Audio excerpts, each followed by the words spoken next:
alam akan menggunakan berbagai keadaan, kejadian, atau orang untuk menghadirkan apa yang kita inginkan. Yang ketiga, apapun yang kita inginkan, kita harus menginginkannya sepenuh hati.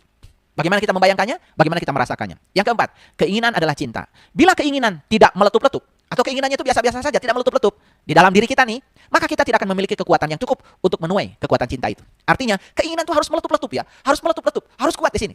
Makanya, kenapa ya di dalam bahasa Arab ada yang namanya tekad, yang disebut dengan malak, milik, yang kemudian sering disebut malaikat ya. Itu kan sebenarnya tekad. Jadi keinginan yang meletup-letup itu, keinginan yang meletup-letup, keinginan yang sungguh-sungguh ya, kita menginginkannya.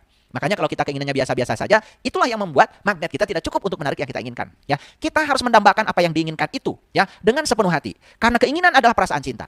Ingat ya, keinginan itu tidak buruk. Karena keinginan untuk mendapatkan sesuatu yang positif. Misalkan kita ingin uang kita banyak agar kita bisa berbagi, bisa menolong banyak orang, bisa menyelamatkan banyak orang, bisa menyekolahkan banyak orang yang putus sekolah. Keinginan itu kekuatan cinta para sahabat, ya. Keinginan itu kekuatan cinta, ya. Jangan terjebak oleh kata-kata, ya. Perhatikan substansi yang saya sampaikan. Dan kita harus memberikan cinta untuk menerima apa yang kita sukai. Jadi, ya, saya sudah sampaikan, ya. Bagaimana rasa kita terhadap uang? Bagaimana rasa kita terhadap hubungan? Bagaimana rasa kita terhadap kesehatan?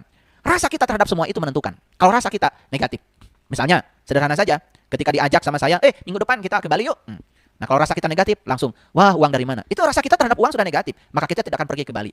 Tapi setidak-tidaknya kalau rasa kita positif, yuk, pasti ada uangnya. Pasti saya punya uangnya, pasti saya ke Bali. Kalau rasanya positif terhadap uang, uang juga akan datang. Jadi sebetulnya rasa kita yang menarik. Nah, jadi ketika rasa kita positif akan menarik hal yang positif. Berarti yang kita inginkan. Kalau rasa kita tidak positif, kita menarik yang tidak kita inginkan. Apa itu? Ketiadaan uang. Sehingga orang pergi ke Bali, kita tidak ikut pergi ke sana. Karena apa? Ya karena kita ya tidak sepenuh hati menginginkannya. Dan ini dianggap sepele ya, padahal ini adalah hal yang sangat bagus ya, sangat penting ya. Ini adalah kuliah yang sangat penting para sahabat. Oleh karena itu, pahami, cermati setiap kata yang saya sampaikan, coba mulai dipraktekkan dalam hidup ya. Jika perlu nanti kita kopi darat lah ya. Silahkan ya kalau tidak percaya dengan apa yang saya sampaikan ya.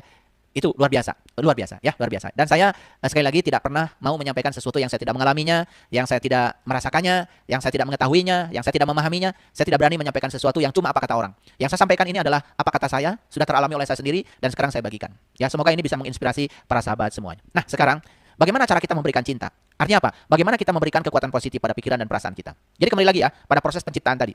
Bayangkan, rasakan ya, kita sudah memiliki apa yang kita inginkan itu. Jangan menyimpang dari itu. Jangan menyimpang dari itu. Apapun ya. Tentang berat badan, kita juga membayangkan menginginkan berat badan ideal yang kita inginkan berapa sih? Ya, saya tingginya 170. Dan saya tetap ya menjaga supaya berat badan saya 70 kilo. Jadi saya tidak pernah kekurangan berat badan, tidak pernah kelebihan. Selalu di situ 70 kilo, 70 kilo, 70 kilo ya. Karena aturannya kalau tinggi saya 170 maka berat badan yang ideal yang diizinkan semesta kan 70. 170 dikurangi 100. Itu rumus ya. Itu rumus dari orang-orang yang sudah melakukan riset ya. Itu ideal ya, idealnya seperti itu. Ya, kita harus punya imajinasi ya. Terhadap berat badan aja harus punya imajinasi. Jadi kalau kita tidak punya imajinasi walaupun makan ketat ya tetap saja mungkin saja ya